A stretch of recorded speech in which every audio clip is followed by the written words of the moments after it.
Start the morning right with a cup of Vinyl Tap. Nothing beats the refreshing taste of a hot, warm mug of Vinyl Tap. Enjoy your podcast in liquid form today. Vinyl Tap. Enjoy responsibly. 2, 1. Vinyl Tap. I'm Habibi. I'm Habibi. Habibi. And this week on Vinyl Tap, we listen to everyone's favourite cult classic, Nickelback, All the Right Reasons. Tell us what you really think. Sorry, all the right reasons. all the Small things. wrong reasons. That's really shit. Yeah. That's a That was a horrible terrible joke. pun. It's actually called all the wrong reasons. No, it's called All the Right Reasons. It's called All the Right Reasons. I thought you were trolling me. No, I've just written it down wrong. Well, that gives me a really good summation of how you feel about the album. Does it? To be honest, You know, it's usually us that get the names of things wrong. It's usually me. Yeah. really? Usually it's me. Normally, well, you get them wrong. I don't even know what they are. Anyway, so we listened to Nickelback. Nickelback's incredible. They're incredible. There is like no other group that is so consistent with their tone and quality. I know Those are true statements, though. we're I know they 16 are. years late, but it's still true. Like, they just really execute music. And I don't mind it. As long as you don't listen, they're actually okay. You know? No.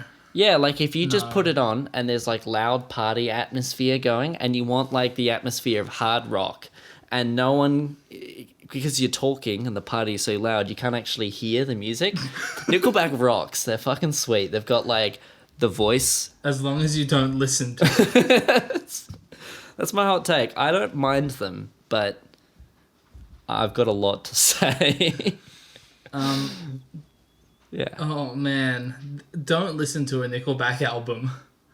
Oh, it's rough. I mean, this specific one. We can't comment on the others. Oh, but you having can not kind of listened. infer on the like how they go about creating a large, Again, lengthy though, work on of music. This, maybe they matured as musicians. Who Isn't knows? this their fifth Aren't album? they famous? Yeah, this is like their like third or fourth album, and I'm Is pretty it? sure, like I'm pretty sure they're known for not maturing.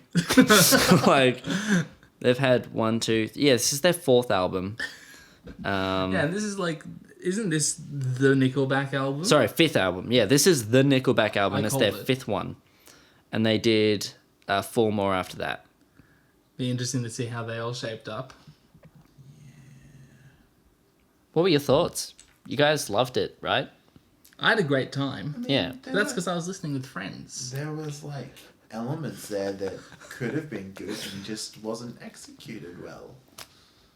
Really? Yeah, I think they executed well. I think Chad Kroger's impression of someone trying to do a Dave Grohl impression is actually getting pretty good. Okay, are we going to talk about Chad's voice? Because the ultimate line for Chad's voice is that it's like gravel had sex with bitumen and their baby was Chad Kroger. Like that's the vocal tone. No, you're just going to leave me on that? Well, yeah, it's pretty. you got it. You got it in one. Don't know what you want us to add. Yeah, it's awful, isn't it? It's actually pretty good, to be honest. It's just constant. And It's there's constant, yeah. It's wrong for a lot of the songs. Yeah. It's not the tone. Chad. But that can be said about not just his voice, but the entire The band. entire band. I was actually wondering which song was it. I think it was like they're good tones in certain contexts, but not for 100% of the time. Yeah. What one started with the acoustic guitar? There was a couple. I Well, mean, Photograph Photograph, I think, is actually a This is- standout song on the album. this is the album with Photograph. Yeah. Yeah, this Photograph is a standout song because it has some tonal difference within Yes. the song. You know, but again, It's not good. no, and like across the album, everything tries to be as large as possible all the time. Even in the stripped back sections, it's like, let's take up as much space in the mix as we can, not have any breathing room. Let's everything be big constantly. Yep. I don't think there was a moment in the album where his voice wasn't that like hard rock double vocal where it's like kind of like a chorus effect but not really, but it just thickens the vocals. Even in the stripped back sections where it was acoustic guitar and vocal, it was double vocaled.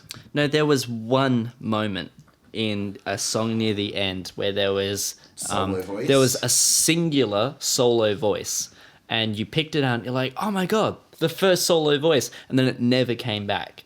Nice. Yeah. might have So you get it once across the entire album. I think it was in If Everyone Cared, maybe?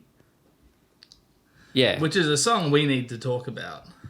I mean, I said solo yeah. voice, but I might not have meant like an individual voice. Like, I think it was just an isolated voice with nothing behind it. It still might have had the doubling effect. Right, okay. But it was the first time that they had a vocal with no kind of instrumentation there. Look, which was still a huge thing, because texturally they were very, this is the verse texture, this is the chorus texture, and in a lot of songs this is the song texture. Yeah. Which was like, oh my fucking god. And look, I think Photograph really exemplifies it before we move on to other songs, in that, like, even when they've got a song where they finally have some contrast in their texture and stuff. It's so boring. Well, like, the vocal tone doesn't change. And so there's, like, these really melancholy words. A lot of them are just actually hilarious as well. Like, the lyrics are straight up a gold comedy. But, like, and it's meant to be this kind of, like, I get the sense that they're trying to aim for melancholy and, like, I don't know, nostalgia. And it's just got this hard rock tone. And, like, the whole thing is ridiculous. Like a Coheed and Cumbria Creed Yeah. fucking sound, and it's like, I like no, the calm band is- down, Chad. The band is playing, like, ballad stuff. It's like, They're actually what quite is nice going chords. on? There's a suspended chord, a D flat, add 9 in there. It's actually really nice harmonic material. Yeah. And he's just, ugh! And, oh my god. I'm certain that Chad Kroeger can sing in other ways. Can he? I don't know, I've never heard him not sing He like must be able to, because Can he talk? nobody's Like- natural voice is that. It might be. that. Yeah, Doesn't he I've talk never like actually that? heard him talk, to be honest. Research. But like, Photograph is basically the only song, I think, from memory. It's hard to tell because they all blur together. But the only song that had an actual big textural shift between the verse and the chorus, where the chorus actually kind of had an impact. Yeah. Did any others do that? No, you're probably right. Most of the others had the same kind of textural, tonal implication. There was one where the riff literally continued from the verse into the chorus. That was It can the be okay. You can do that. Yeah, but that's- it just that was stayed the first song, in, wasn't it? It That wasn't might have Follow You been. Home? And I'm pretty sure that was very samey. Here we go. I pretty think it was Animals. Oh yeah, it was Animals. Yeah, Because yeah. it dropped out for like half a verse and there was bass and it was still very samey, and then it came back And then in. it came back in. And then it sat there through the entire chorus. And I was like, I know this is the chorus, but there is zero impact, zero shift, nothing texturally changes, nothing tonally changes. I'm not sure if the harmony even changed in that one. Correct me if I'm wrong. I didn't write down the harm. Do you think I'm going to waste my brain power? Well, He said I'm gonna D go minor, out- and it I'm gonna just go It's in out on D a- minor. I'm going to go out on a limb and say the harmony didn't even change for the chorus because the riff didn't change. And there was just this is where we're at, and we're going to sit here for the entire song. And it just flies past, and you're like, I have no distinction between sections here. I have no distinction between tone. It's the just ultimate blends. lounge rock.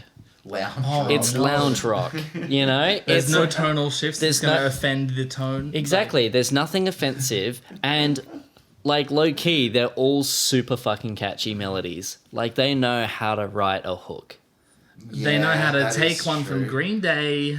Yeah, okay. Let's talk about that. Now, I'm not saying, for legal purposes, I'm not saying that Chad Kroeger stole from Billy Joe I Armstrong. don't think that you could be in trouble for that, even if you were saying For that. legal purposes, I'm saying you're that a plagiarist. No. So we're talking about If Everyone Cared here, which is the exact same chords as Yeah. Boulevard of Broken Dreams, upper semitone.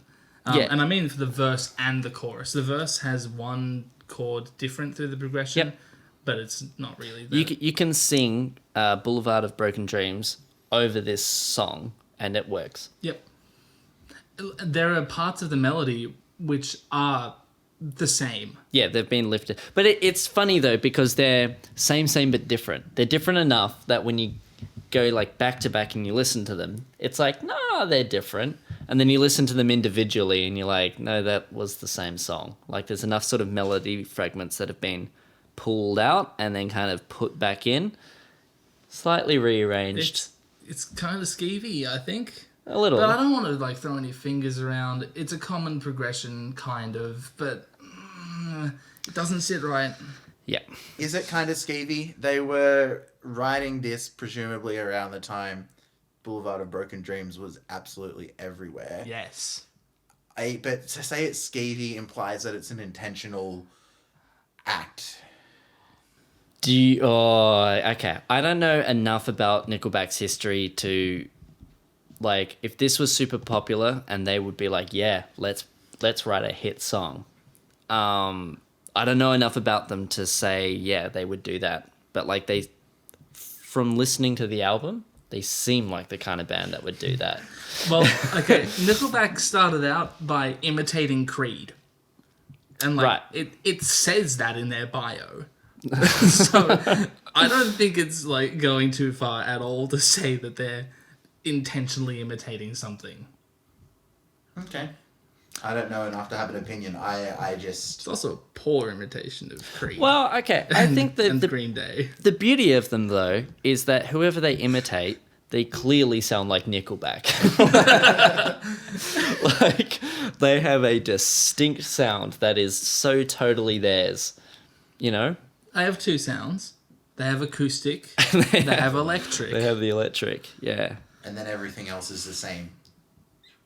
100% of the time. The tempo of the songs. But minus okay. the next contestant, which I don't know if it was like a flange on a guitar, Yeah. or a synth with like an auto arpeggiator or Sound something. like a guitar to me. I thought it was a flange on a guitar. Yeah, That was yep. just a repeated pattern. That tone was so trash. I hated that so yes. much. And then the shitty... Like, I normally love call and response, but the call and response between the vocals and the electric guitar at the beginning of the chorus... Was the worst thing ever. This song fucking blows It shit. was, honestly... It's so uncool. And then the one time they did something interesting was the, like... the double time drums for like a bar or two at the end of the song. You're like, Yeah. oh, something different. Oh, wait, the song's over. The song's Did you over. notice that at the end of the song, I think Chad's holding a note, and then the cymbal rings out underneath him, and it sounds fucking awful. No. It sounds tragic. It's just shit. I honestly think that was the worst song on the album. Next Contestant. But it was so much fun because, like, the lyrics. I did not. They're They're so stupid. bad. I didn't write down any highlights. I should have, because they were all I've really got- fucking terrible. Yeah? All caps. Oh, Is that your head on my girlfriend? That's the chorus. That's the bit he keeps doing. is that your head on my girlfriend? Well, look, those are pretty good words. I mean, is it? It could be. It might be. It could Might be be. someone else's head, but I can't tell. Yeah, no, it's that whole song. Look, if you're gonna do effects, I really think. So what happened in this song and why it was so tragic is that flange effect was clearly separate from the guitar tone. So, like, the effect didn't enhance anything. It was just there yeah. plus the guitar sound. which already. And then they just, were on each other and nothing worked with itself. And it wasn't like they were trying to lean into the effect to be like, ooh, look at the effect. They were clearly trying to be like, hey, we've got a flange on the guitar. And it didn't work at all. Much like all of the effects they did. I wonder if all of this is just a sign of the times, though. And then I wonder... No, it isn't. Because we've talked about albums from the same time period. We talked about American Idiot. American Idiot it's to this day timeless. It might not be timeless forever, which I guess you would Say it's never timeless. not timeless, but Yeah. it's done well. It holds up. I believe this was shit at the time. Far Away, at the beginning, that first bass drum hit, I swear to God, clips. It's so bad. It's like, To be honest, to begin with, I didn't mind Really? the guitar tone or the drum sound. the Because, drum sound sounded like it had been put through Taj Mahal reverb. Yeah, There's but, this but awful- there's a space for that to be a thing. But when it is the only thing across an entire album, it's a bit much. Yeah. There's this awful snare. yeah. It's like, and it just like goes on. Oh, it's Yeah. so bad. I'm going to call you out. You knew basically every lyric to this song. You sang Which one was this? Far Away. I don't know, the one that I had don't Taj know Mahal reverb on the drums. Why? There were multiple songs on this that I could not have pointed to and gone, I know this song. Then that there were they are. in my head. This what And I Nickelback don't- does. It worms its way inside your And brain. I don't know when I have heard these songs or Yeah. how I have heard these Here's songs. the thing. This album has 11 songs on it. 7 of them were singles. What? So, I guess they've been on radio when I was young. I could not point to something and go, Seven of them. does that? What's left of the album to release? like, were they singles before the album came out? I don't think so. I think yeah, some of like them were singles after the album was Post promotional, I guess we could call out. Yeah.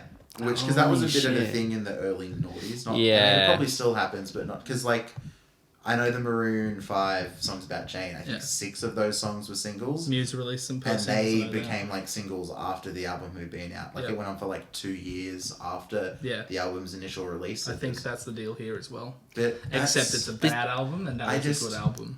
This is one of the main reasons I wanted to pick this album, because everyone knows so many of these songs. And yet, like, when have you ever sat down to listen to Nickelback? 5 minutes ago. I mean, 17 minutes ago. Yeah, but like that's the thing. It's like it's so invasive and everything is so catchy. And I still have Chad ringing in my ears. I can hear his vocal tone clear as day.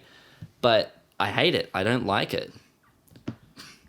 What's going on, man? Like Again, time and place, but not for an entire album. And even just the same thing for an entire The song thing is is, a I bit wonder. much. I was thinking it was during Saving Me. I was thinking, I wonder if this is actually a good song, but we just don't know Because it's being played by Nickelback.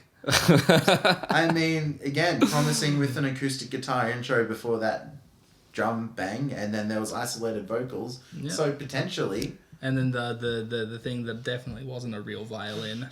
yeah, it definitely was not a real violin. Can I also just call out Rockstar? A Yeah. country song called Rockstar. Yeah. Like, you can't... Rock and roll. Like, that's... like, when you say Rockstar, do you think country? Yeah, Yeah, Keith man. Urban, he's a rock star. Yeah. I think my cowboy boots. Like, there's maybe an argument there, but that's not what first comes to mind. Billy Ray Cyrus. Dude, I would trade this life for Undisputed fortune rockstar. and trade this life for fortune and fame. I even cut my hair and changed my name. Hung out in the coolest bars. I meet with all the movie stars. Like doesn't that scream rock and roll to you?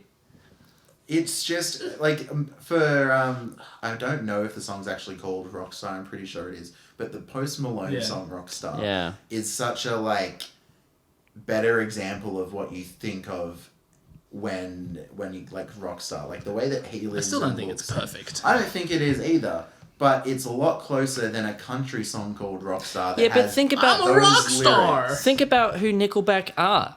I mean, this is them. This is like they're talking about themselves and what rock star It's is so to them. lame.